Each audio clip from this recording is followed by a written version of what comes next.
Pemirsa, kesiapan Provinsi Sulawesi Utara sebagai tuan rumah Konferensi Nasional FKUB ke-6 dan Pekan Kerukunan Internasional 2021 mendapat apresiasi dari para peserta.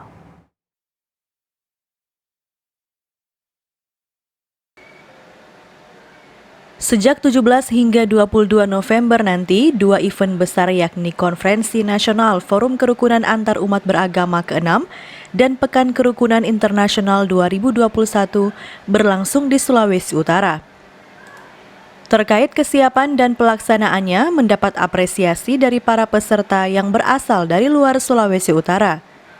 Kegiatan yang berlangsung saat ini dianggap sangat bagus dan bernilai menyatukan, bukan hanya soal keyakinan tapi juga perbedaan suku dan ras. Apalagi dengan kehadiran Wakil Presiden di tengah-tengah konferensi ini, menjadikan acara ini semakin luar biasa. Ini sangat bagus dan sangat bernilai menyatukan ya, dari berbagai perbedaan.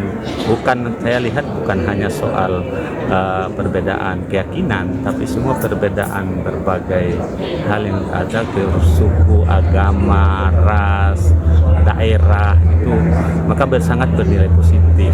Nah, lalu kemudian Manado sebagai tuan rumah ini sangat-sangat kita apresiasi.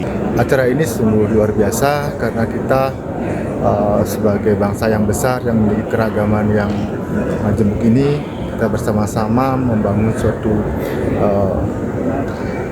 kebersamaan. Jadi kebersamaan seluruh provinsi bahkan kabupaten